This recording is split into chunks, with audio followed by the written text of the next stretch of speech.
ওকে, তো পাইথনের object oriented programming এর এই মুহূর্তে একটা ইম্পোর্টেন্ট জিনিস পড়তে যাচ্ছি আমরা, যেটাকে বলে ইনহেরিটেন্স। এবং ইনহেরিটেন্স অবজেক্ট ওরিয়েন্টেড প্রোগ্রামিং এর একটা গুরুত্বপূর্ণ একটা অংশ।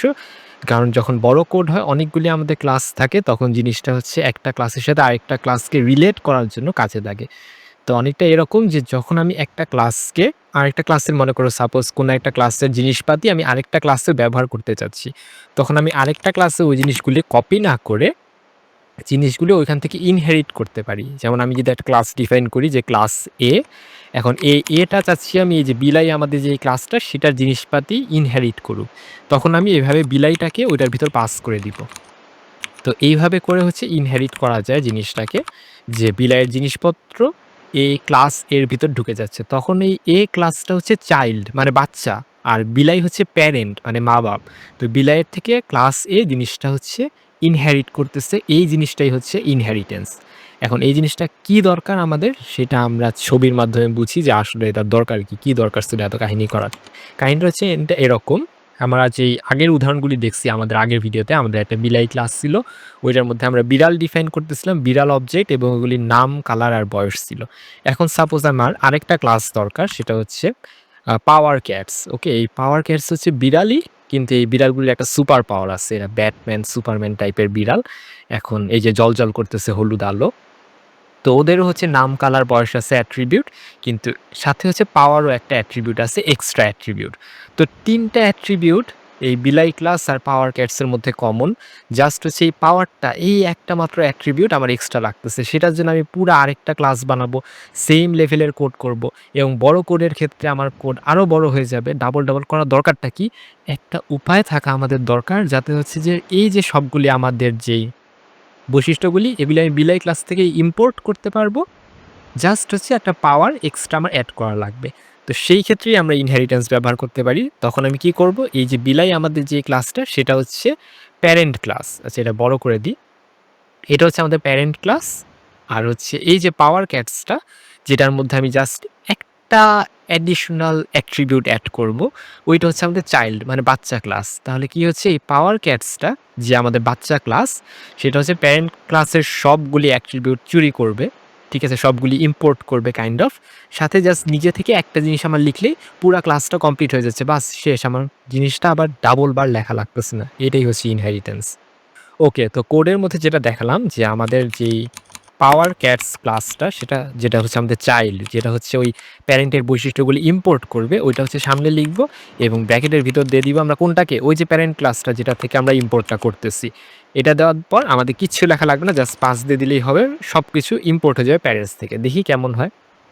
এই যে আমার যে ক্যাট 3টা, ঠিক আছে, এটা কপি করি এবং হচ্ছে এখানে বসাই। বসানোর পর এটা হচ্ছে আমার সুপার ক্যাট, ঠিক আছে? এটা বিলাই এর অবজেক্ট না। যে বিলাই যে আমাদের প্যারেন্ট ক্লাসটা, আগের ক্লাসটা, ওইটা না। এটা নতুন যে চাইল্ড ক্লাসটা, সেটার অবজেক্ট পাওয়ার ক্যাটস। এটার নাম চেঞ্জ করে দিই। এটার নাম হচ্ছে সাপোজ ঘুম, বয়স হচ্ছে ১০ বছর, কালার হচ্ছে গ্রে। ঠিক আছে? বুড়া হয়ে গেছে এখন, রং-টং সব চলে গেছে। রান দিলে রান দিয়ে আচ্ছা কাজ করছে। এখন আমাদের একটা কিছু রান করে দেখাই, ঠিক আছে? প্যারেন্ট যে ক্লাসটা, সেটার মধ্যে একটা মেথড ছিল, সেটার নাম ছিল গেট স্কিল, ঠিক আছে? এটার স্কিলটা বলে দিত বিড়ালগুলি। এখানে বিড়াল বলে দিবে, আমি কিছু পারি না। সো বিড়াল কিছু পারে না।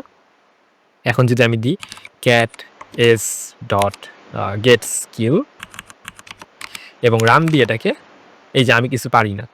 তো সুতরাং আমার চাইল্ড ক্লাসে আমি কিচ্ছু লিখলাম না, কিন্তু সবকিছু কিন্তু অলরেডি ইম্পোর্ট হয়ে গেছে কোনো ঝামেলা ছাড়া। যদি আমি কিছুই না করি চাইল্ড ক্লাসে, জাস্ট পাস দিয়ে দিই, সবকিছু ইম্পোর্ট হয়ে যাবে।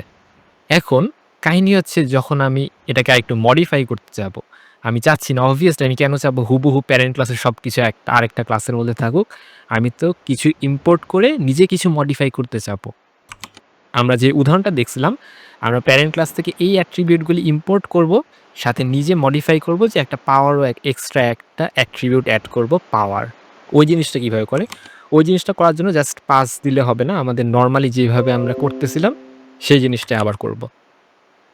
এই যে কনস্ট্রাক্টর আমাদের আছে, কনস্ট্রাক্ট করলাম, সেখানে নাম, এজ, কালার তো আছেই, সাথে হচ্ছে কি দেওয়া লাগবে, পাওয়ার, যেটা নতুন আসতেছে। আর যে জিনিসটা নতুন আমি করতেছি, সেটা হচ্ছে আমার অ্যাড করে দেওয়া লাগবে। এখন এটা করলেই প্যারেন্ট থেকে বাকিগুলি, যেগুলি নাম, এজ, কালার, এগুলি আনফরচুনেটলি অটোমেটিক ইম্পোর্ট হয়ে যাবে না। এতক্ষণ যখন আমরা কিছুই লিখতেছিলাম না তখন সবকিছু ইম্পোর্ট হয়ে যাচ্ছিল, ভালো কথা। এখন যখন আমরা একবার ইনিশিয়ালাইজ ফাংশন দিছি, এবার অটোমেটিক ইম্পোর্ট হবে না। এবার একটা স্পেশাল মেথড আমাদের আনা লাগবে। সেটা হচ্ছে সুপার। ঠিক আছে? এই সুপার জিনিসটা কি? এই সুপার জিনিসটা একটা সুপার কাজ করে দিবে। সেটা হচ্ছে প্যারেন্টের যে সব জিনিসগুলি, সেগুলি হচ্ছে আমাদের কাছে নিয়ে আসবে। ওকে, তো প্যারেন্টে আমার যেভাবে ছিল, ঠিক আছে? এই যে এরকম করে নেম এজ কালার নিয়ে আসবো। এটা যেহেতু মেথড না, আরেকটা কোনো মেথড না, এটার আন্ডারে কাজ করতেছে। ডিফাইন করতেছি না আমরা। এইজন্য কোনো সেমিকোলনের দরকার নেই লাস্টে। আর হচ্ছে এখানে সেলফ দেওয়া লাগবে না। কারণ সেলফ আমরা অবজেক্টটা আগেই পাস করছি। এই লাইনটা দিয়ে হচ্ছে আমরা প্যারেন্ট ক্লাসের যে নাম, কালার, এজ ওইটাকে ইম্পোর্ট করতেছি ওইখান থেকে, প্যারেন্ট ক্লাস থেকে। আর এই যে সেলফ ডট পাওয়ার, এটা হচ্ছে আমাদের নতুন যেই বৈশিষ্ট্য যেটা আমরা আধুনিকভাবে ইম্পোর্ট করছি। তো এখন যে জিনিসটা হচ্ছে, আমি একটা কিন্তু এক্সট্রা অ্যাট্রিবিউট অ্যাড করছি, পাওয়ার। তো যেহেতু আমি ক্যাটটা এক্সট্রা অ্যাট্রিবিউট অ্যাড করছি, তো আমি যখন ক্যাটটাকে ইনিশিয়ালাইজ করতেছি, ঠিক আছে? এইখানে ক্যাট এস, তো এইখানে অবভিয়াসলি আমার ওই পাওয়ারটা দেওয়া লাগবে আর আর্গুমেন্ট হিসেবে। এই বিড়ালের পাওয়ার হচ্ছে স্পেশাল পাওয়ার যেটা, সেটা হচ্ছে পাওয়ার ন্যাপ। এটার নামই ঘুম, সো ঘুমাতে পছন্দ করে, এবং এটার পাওয়ারও হচ্ছে পাওয়ার ন্যাপ, অনেক ভালো করে ঘুমায়, খুব দ্রুত উঠতে পারে, এটাই হচ্ছে তার পাওয়ার। এখন যদি রান দিই, প্রোগ্রামটা ঠিক করে কাজ করতেছি। এখন যদি আমি দেখি ক্যাট স্কিল ডট পাওয়ার, ওকে, সো এই যে পাওয়ার ন্যাপ হচ্ছে তার স্কিলটা।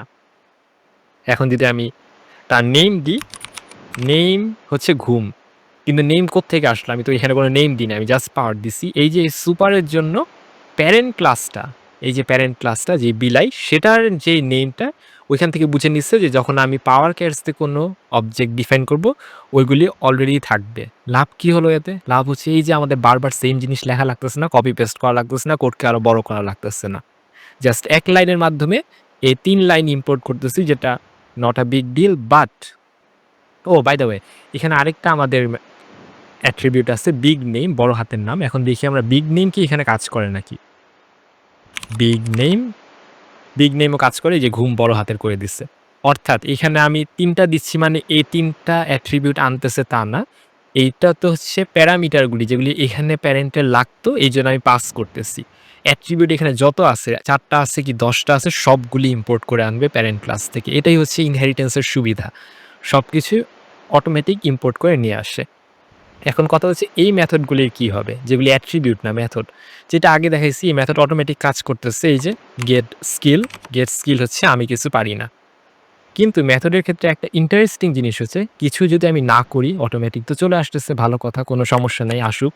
কিন্তু এমন তো হতে পারে যে আমি জিনিসটাকে মডিফাই করতে চাচ্ছি, যে গেট স্কিল এটা তো আগের বিলাইগুলি যারা কিছু পারতো না, এখনকার বিলাইগুলি তো পারে, এদেরকে তো পাওয়ার আছে।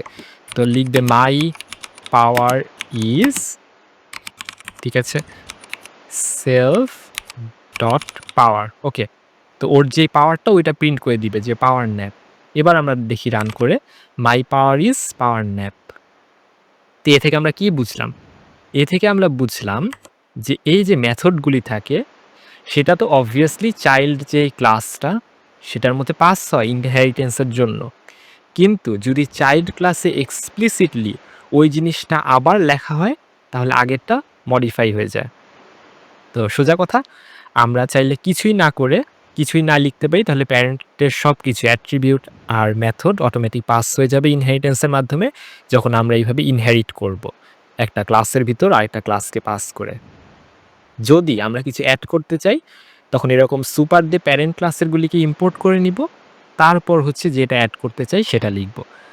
আর মেথডের ক্ষেত্রে যে জিনিসটা করব, যদি আমাদের মডিফাই করার হয়, তাহলে আমরা ওভাররাইট করব, অথবা অ্যাজ ইট ইজ রেখে দিব। অ্যাজ ইট ইজ রেখে দিলে কি হয়, যেটা আগে হতো সেটা আবার ফিরে আসবে, যেটা প্যারেন্ট ক্লাসে ছিল ওইটাই থেকে যাবে।